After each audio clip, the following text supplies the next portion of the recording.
Really galvanised the youth vote, didn't he? Whereas before, but people had not really been that interested. Well, isn't there a commission now or an investigation into students voting twice for Corbyn? I read that in this morning's paper. Oh, really? Oh, yeah, something has been going on. We need to check that properly. You know, they've detected some sort of malpractice there. It's open to all kinds of iniquities. Well, so is everything when it comes to voting. You know, we only got to look at voting in different countries on how it's manipulated. I'm not saying it's manipulated in this country because it's very difficult. One of the aspects of this is the proportional representation, though, isn't it? I mean, how do you feel about that? Well, I'm a firm believer of first past the post. Yeah, why? You know, I've stood in 7 elections. Yeah. And you go out, you get people to, you put yourself forward to the people, and the people vote for you. They also vote for the party, but if you're talking about local politics, a lot of the votes are for you and what you do in your particular village. Yes. It's not when you get into the council and you find out who the ruling body is, and they will rule your city then. And they will apply and they will get grants and they will get businesses to come into your city. But when you stand on the local election, you're talking about your village and what you can do for your village. That's right. Well, this is what local politics is about. This is what local politics is. Doing the best you can for the people you know best. Yeah, they're also going to be discussing with regards to how, I was going to ask you, how do you feel about how they can police this, is having mobile polling stations, but also doing them electronically. So how would they police that so well? Because you've already said that there's an investigation now into students maybe voting twice.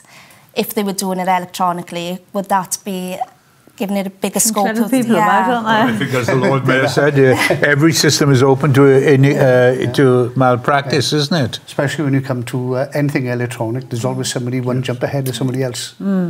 So that's, but at the same time, people use their credit card over a secure site. I'm quite happy with it. Yes, that's true. So as long as it can be proven that it is one vote, one person, and they can't do anything else.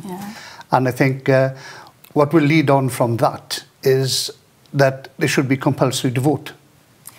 Yes. When you look at the turnout, average on the local elections was around 40%. That's very low. How would you police that, though?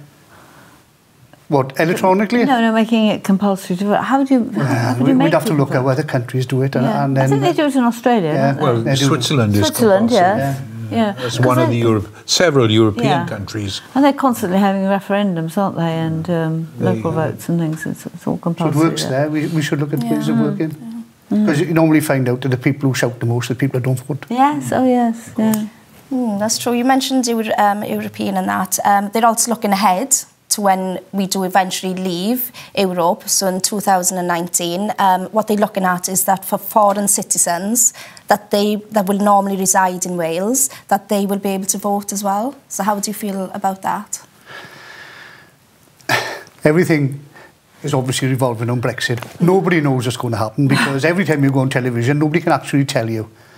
And until we get to the bottom of it, and everything is down in writing for everybody, and then if that's the way forward, then that's the way we should go. Do you think, Lord Mayor, that we will leave the European, that Brexit will actually take place, or will perhaps there be a revision and we'll decide not to leave? I think what we've done, we've had the referendum, we've had the result. Didn't go the way I voted, so I won't tell you which way I voted. But it's been done, and we've got to get on with it. And time will tell whether it's... Point is, if it's wrong, it's too late. But I think we've got to go now with... go with the flow, as it were, but get the best deals we can. You read the other day that we build in, I think, 15 frigates. 8 are now up and running, and hardly any steel from Wales. You know, which is crazy. Under Brexit, would you be able to do that? Hopefully not. What about Brexit in relation to your projects here in Swansea, like the lagoon, for instance? Well, over the last few years, you can say that we've had way over 6 million from Europe. And obviously, you know, and then we look at, if we go to breakfast, what happens to that money? Will the government then replace that money into Wales? I've got my own views on that. So, you know, this is why, one of the reasons why I voted to stay. Yes, because Wales had quite a lot of money out of Europe compared with what they put Well, in. everywhere you go, so, you know, so the signs, European money. And of course, you're speaking about the money in regards to Wales and what happens with the money. In The Guardian, schools given 1.3 billion to head off Tory revolt. This is only applying to England schools. They will be given 1.3 billion. It's not new money at all. So where exactly it is coming from, nobody can really say. Some are saying... Magic money tree? Yes. From Paul to Peter, as they say with that saying. But what then would happen to Welsh schools? Because we're not entitled to any of it because it's not new money whatsoever. Well, the Welsh Government look after the Welsh schools. If they were to have more money, it would be the English Government giving money to the Welsh Government, ring fence for schools. They're not doing that. In England, they've had so many cutbacks in schools, which is a lot more than what the Welsh have cutbacks in schools. And I think it's just a way of putting old money and calling it new money. basically what you're saying. And of course, it's a way of, dare I say it, sweetening the electorate, isn't it, by this government? They've given this money to Northern Ireland for the support of the DUP. And this is a sort of Middle England bribe, if you like, that the schools there will... it could be like a compensation. Yes, there we are. Perhaps that's a better word than I used. Well, the Wales All Nine is speaking quickly with regards to Welsh schools. The Children's Commissioner for Wales, Sari Holland, today, they will be discussing making a requirement to state if there's any type of bullying within the schools. They have to state it. How they go into the police, we were discussing this earlier, but hopefully it will give... It'll help all these children that are getting bullied and the schools aren't actually making it aware to I hope so. rest. Again, very, very difficult territory, but yeah, and very at least serious. the will is there to try and put it right. I think bullying is very difficult to really, really prove in difficult. schools. It is very difficult. It is. And one thing what happens is when it goes out to schools... Thank you both anyway. Sorry, we'll discuss it more after the break. So we look forward to seeing you after the break.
Welcome back to Today on BayTV. I'm Gaynor Morgan. With me is Liz Cairns. We also have with us Councillor Philip Downing, the Lord Mayor of Swansea. And if we play our cards right, we might... Oh, that went in well then. Anyway, over to Jon Jones. I need to ask you firstly, have you got a favourite trick? I do. I actually have a favourite trick. It was the trick that really got me into magic and into wanting to perform magic as opposed to just sort of knowing how things were done, as it were. I used to do battle reenactment, the medieval reenactment, and after a battle we'd all gather around the campfire and things and share stories and things. And there was this one gentleman there who had 3 cards. That's all he had. He was just playing with these 3 cards. And I said, "What have you got there?" And he said, "Well, I've got this card." Oops, let's put that the right way around. "I've got this card." And he put this card on the bottom. He had this card. He put this card in the middle. And he had that card. And he put that card on the top. And he said, "I wager that you can't tell me where that card is." But as he said that, he took that card and put it on the bottom. And I said, "It's on the bottom." "Well, it's clearly on the bottom. I just saw you put it there." He said, "No, that's this card." I'm confused already. I said, "Right, okay, you must have done some sleight of hand or something. It must still be on the top." And he said that this card was on the top. I said, "Right, okay, you had this, this and that. It has to be in the middle, right?" And he said that this card was in the middle. I said, "Hang on a minute then, what happened to that card?" And he said that that card was on the bottom where it's supposed to be. "So this and this are on the top and middle," I said. And he said, "No, that card was actually on the top and in the middle was that card." I said, "Hang on a minute, I don't understand anymore. What is this?" And he said that this was very simply this and this trying to tell you something. And I said, "I'm really confused now. I don't understand. What's your point?" He said, "That's my point, your confusion. Because in life, you get a little bit of this, and you get a little bit of that, and you get a whole lot of the other." Oh, my heavens. Oh, that takes some doing. How long did it take you to learn that trick? That one took me about 3 months to perfect. Wow. 3 months? Yeah. Oh, it's all down to detail. Oh, yeah, absolutely, absolutely. The presentation, the way you come across, and the story has to be accurate to the cards and things. I'd get that wrong. I think you must have some type of charisma as well, because you can't just perform the card trick. I think it has to be part of you as well. I think so, but I did performing arts in college and university and things, so I have a lot of background in performance anyway, and I've always enjoyed entertaining people. But it so happened that I saw you in the streets in Swansea yesterday, and you had quite a lot of people around you, and we all know that it's really difficult to stop people in the streets. Yes, and people were engaged, and I thought, I remember clocking you as I went past, I thought, "Oh, that took some doing." Yeah, well, how did you go through the street with a pack of cards and get people to stop? Well, what it is, I set myself up with a little table, and all I need to do is get one person to stop. Even if I intrigue them with the 5-second trick, as long as one person stops, other people start taking interest, and that's how you kind of build a crowd without shouting people over, as it were. Is that a politician's trick as well? Well, we have had a few tricks up our sleeves over the years. It might be worth listening. So, did you actually train as a conjurer then? No, not at all. I've been busking on the streets in Llewellyn for the last 4 years now, doing music on the guitar and stuff. And when I started properly practicing magic, I started showcasing the things that I was learning on the streets there. And it sort of snowballed from there, really. I started doing more and more magic on the street until people started asking me to come to their weddings and their parties and things. And I thought, well, this is something I could probably do now. You know? So is that what you do? Is it sort of corporate entertainment? Yes, yeah. Weddings and parties, things like that. And sorry. Oh, no, I was going to say, have you ever thought of combining the music and... I have, but it's quite tricky because although they're both performance based, they're both very different art forms. Different size of your brain as well, I just thought. Yes, I think so too. Yeah.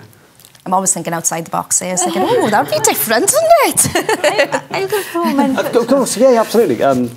See, because what I specialise in card magic, you see, with an ordinary deck of cards. What I'd like you to do is go ahead and pick a card, any card that you like. Go on. What was me first? Oh, not that one. I'm joking. Have a look at it. Don't tell me what it is, though. You tell me. All right, let's try. Okay? Can I share? Yeah, absolutely. Good, because I'll forget. So here's what we're going to do. I'm going to try and work out what your card is using what's called a top and tail technique. Okay. To do this, I need to have a look at the top and the bottom card. But before I look at these, can you tell me if either of them are yours? No. No? Okay, fantastic. So we've got the 5 of spades, that's definitely not your card. No. No. And we've got the 4 of clubs, that's not your card? No. No, that would make yours The 8 of clubs. It was the 8 of clubs? Okay, brilliant. Do me a favour then. Would you put your hand out flat for me like this? Okay. I'm going to sort of get you involved in this as well. Can you put your hand on top of the deck? Okay, that's it. Now what I'm going to try and do, I'm going to try and take your card, the 8 of clubs, wasn't it? Yes. Out of the deck, turn it upside down and put it back in again. Do you think that'd be a good trick if I could do that inside your hands? Really excellent. Yeah? I already did. What? Have a look. Ready? I'm just going to spread them out across the table here. And around about the middle of the pack there Oh, is your 8 of clubs. oh my gosh. You said right. Do me a favour now. And what I'd like you to do is write your That's name extraordinary. on the face of that card for me. The thing I like about getting someone to write their name on a card is it doesn't just make that card unique. Trouble is, you won't be able to read my writing, so it could That's be anyone. absolutely fine. You'll have As to long as pay it for your makes it unique. signature. Yeah. That way. You see, this is now the only card in the entire world that looks like this because it's got your name on it. I might have done this the day before yesterday. Well, yeah, I didn't, so you're right. So, let's recap. I know, there's worse to come, I assure you. So, what I'll do is I'll shuffle it to the bottom and then I'll shuffle it back to the top. So if I told you that your card was on the top, would you believe me? I believe anything now, but no, I wouldn't really. You wouldn't really? No, of course it is. I just told you that's what I was doing. But here's what we do. We take that card, I pop it straight into the middle like this. Do me a favour now, just push that in for me. Excellent. And now if I told you your card was on the top, would you believe me? Not really, no. No, of course it is. I'm a magician, that's what I do. So instead of manipulating a single card, I'm going to cut the pack and the whole half goes underneath, like this. And now if I told you it was on the top, would you believe me? Well, probably. Probably, you'd be inclined to think so, wouldn't you? Yeah, Unfortunately, it's not, actually. No! But here's what we can do, okay? We can take a card that isn't the one we want and we can give it a little bit of a spin. And it turns into the card that we do want. Oh, gosh. Okay. But funny enough, your card was never really in the pack to begin with. Would you believe me if I told you that? I would believe you, but I don't know how you do it. Yeah. Well, actually, when I say that it's never in the pack, what I mean is that the whole time it was in the box. I'm not going to touch that, okay, because I don't want you thinking that I'm going to swap it out for something, but could you just pick up that card and unfold it for me? We're going to replay this, to see what you did. Yeah. That's extraordinary. He's quite right. Oh, my gosh. Absolutely extraordinary. Really takes some doing. Thank you very much. I don't know what to... I've lost for words, really. That's the first. Don't you wish I could cancel me? And I was watching it from behind as well. Exactly, from all angles. Yeah. That's brilliant. So how many packs of cards do you go through in? Oh, I can't, because that pack is no good now, is it? You're one short. One short. But I can still do the same thing with a few decks. Yeah, with a few more cards. But wow. I can understand why you attend weddings. Have you ever been caught out? Has anyone ever sort of... Oh, all the time. Right. Yeah, some people are really switched on yes. to... My they have like a base like level. That. They have like a base level knowledge of magic and things. Right. So it happens, and as most people are very respectful, and they don't sort of announce that they're caught out. There's got to be someone who will second guess you and wants to... How do you handle that? Well, I don't. You make him disappear.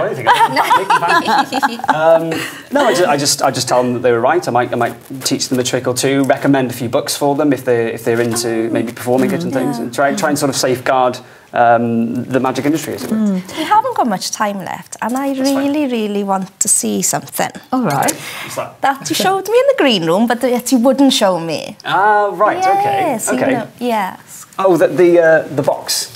Okay, yes. It's a little bit of a riddle. Inside the box, there is a singular item. This item has never before been seen by anyone on the face of this planet. After you've seen it, it will never be seen again. Any guesses as to what that could possibly be? No, this no is guesses at all. You didn't see it in I the couldn't green work room. it out. No, this is you what wouldn't you let me wanted to see, it. wasn't it? Okay, yeah. so I'll tell you what. I've got the key in my pocket here. Okay. Amidst my coins. There we go. Do me a favour then, and just open up the padlock. Right. Okay. On the box there. Put these cards back. I don't know why I got them out. Oh, right. Okay. Okay. Yeah. So inside the box, this is the part where I'd like to point out I'm not wearing any sleeves, okay? There is, of course, a singular card. Oh, and right. a peanut. Oh, okay. Because this nut has been growing inside the ground out of sight of everyone on the face of this planet. It has never before been seen by anyone. You can hold on to that for me for a second. Inside the shell, there is a nut. Okay. And now that it has been seen, Oh. it will never be seen again. Oh. Providing I chew it properly. Yes, I'm just going to say that. Oh, we're running Look out at the of card that was inside the box. Oh my gosh. That's brilliant, isn't it? Wow, that was brilliant. I don't know how we're going to follow that after the break, Lord Mayor, because we're going into a break now. To follow that is amazing, but we will have your lady wife with us. So Yes, we'll look forward to thank that, you so much. Thank you. It's been wonderful. We'll see you after the break.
Welcome back to your final part of Today on BayTV. I'm Liz Cairns and this is Gaynor Morgan.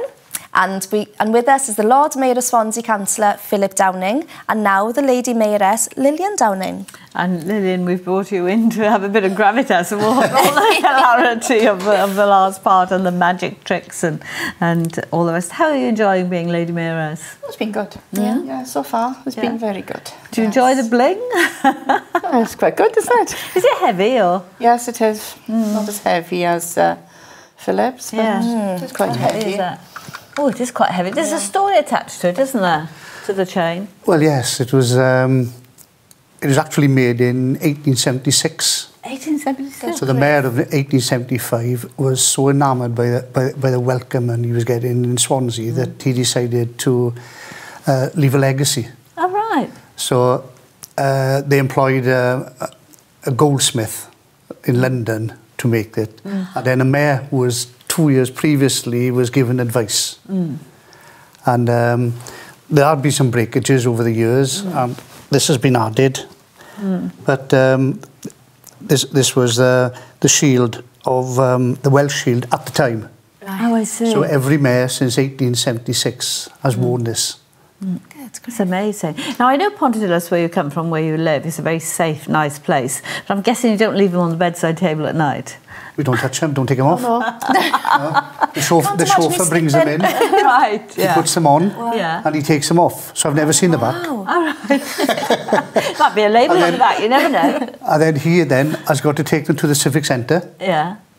put them in a safe. All right. How did you feel when you first wore it? You must have felt so This one? proud, yeah, or scared maybe actually. Well, yes, it was. It was the day of the inauguration when I done my year as a deputy, and then you take your robes off and you put the gold robes on, and then you put this on, and you don't realise at the time. I think it's when you go to the functions and you dress like this, because on the day of inauguration everything just blew you apart, like, didn't it?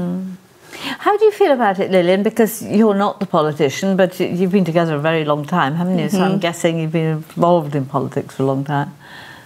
Well, not in politics, no. I'm just there with him and... Supporting him and helping him. But are you enjoying this year? Yes, it's been very good. Yeah, so far it's been good. Has there been a highlight so far? Highlight? Well, the inauguration was a good day because all the family was there and what have you. It was lovely. Yeah. And it's important to Pontarddulais. You both grew up in Pontarddulais together? Yeah. Well, I'm the second Lord Mayor coming from Pontarddulais. Ah, right. The last one was in 1997, was the second Lord Mayor of the new then City and County of Swansea. Yeah. How far does the City and County of Swansea extend then? Well, Pontarddulais is right on the end. All right. And then you've got Llewellyn, Llewellyn, Penrew. Yeah. It's the old Llew Valley area.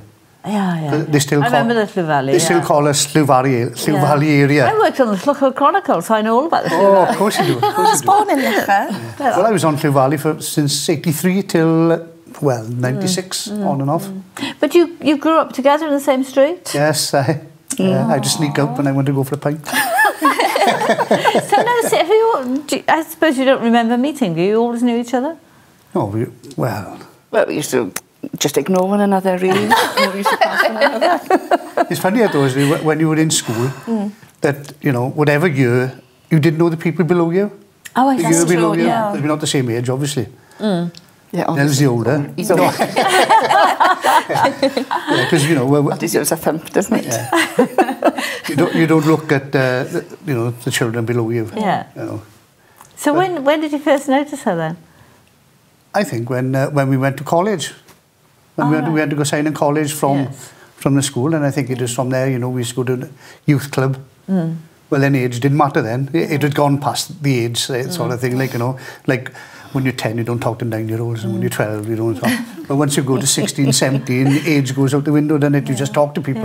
So when you were in Gowton, Gow College, that's when you were doing the apprenticeship? That's when you started? Yes, I was doing an apprenticeship with RTB, it was then. Yeah. And then it was British Steel. Brilliant. So, and it was the time when there was quite a number of apprenticeships around.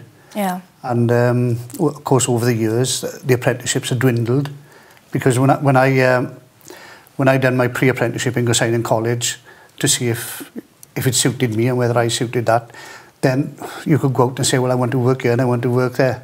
No, it's totally different. But if you cast your mind back to about, say, maybe 10 years ago, when tradesmen were at a premium, simply because the apprenticeship stopped. Yeah, so they weren't being trained. We had cutbacks even way back then. But we were talking earlier about the Welsh Government possibly bringing the voting age down to 16. I have a feeling that back in the day, people of 16 were more mature than they are now. I mean, 16-year-olds might be quite sophisticated and street savvy, but children had to grow up earlier, didn't they? Well, they grew up earlier, but I don't know whether politics came into it at 16. No. But generally speaking, you had to go out and earn a wage, and quite often you were supporting a mum or dad at home and all the rest of it. Well, we were a family. We had 4 children, fundamentally 4 children as well. And my father was self-employed painter and decorator.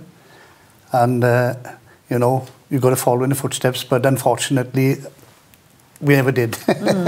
We all went our own ways. And, yeah, but 16-year-old, you played. You know, even at 16, like, you know, I know you went out to work, but you still... You didn't go out to drink. Your socialising was still kicking a ball over the park somewhere. So when did politics kick in for you? Well, it's got to be around when I was about 29, 30. Still had small children. I was just asked to join the Labour Party. And in those days, I got elected when I was 32, which in those days was still too young to be a politician. Because when I got elected, I went in, I think... the youngest one next to me must have been about 50. So what was the attraction for you then? Well, I lived on a council estate. And I was just talking to a lot of people. And what actually got me involved was, can you see this letter I've had from the council? They didn't understand a word of it.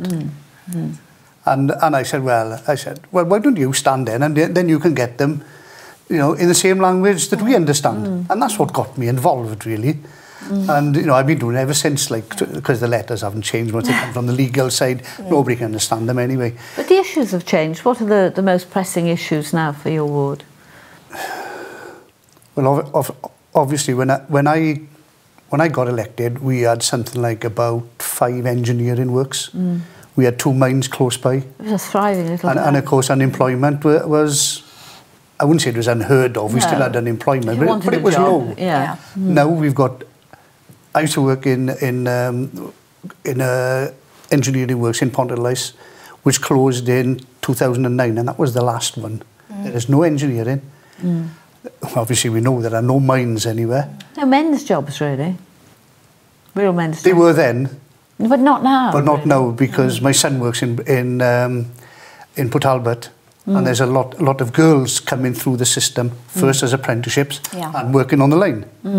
You know, there is no difference. Most of it is done by machinery, overhead cranes. So it's not when I was 16, a lot was manual. It's not manual now. It's a lot. Even now, the lowest of the job are all brain. So anybody can do that. I know. I think it might have been last year or the year before. They were specifically looking for women to join Tata Steel or Chorus, I think. I keep forgetting what they keep changing their names to Chorus, but specifically women they wanted at that time. I think it was just to create more of a diverse. But it's showing that it is changing, definitely. Well, my son works on the coal mill, and he's actually teaching a girl to do his job. How does he feel about that?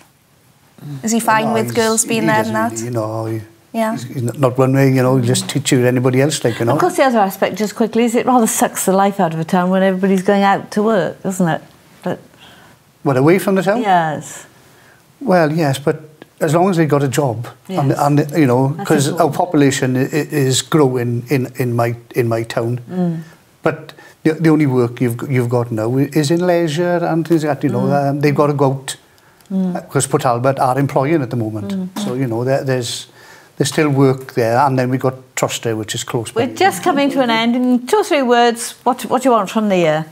From the year, just to make people happy. Oh, that's a lovely ending. And I got to be honest, up till now, it's been fantastic. Oh, that's brilliant. That brings us to the end of the programme, I think. So, big thank you to all our guests today for joining us on the show. Don't forget to watch the film tonight, this afternoon, rather, 1944 drama. Not quite sure what it is, but I'm sure it'll... Tony Pippett.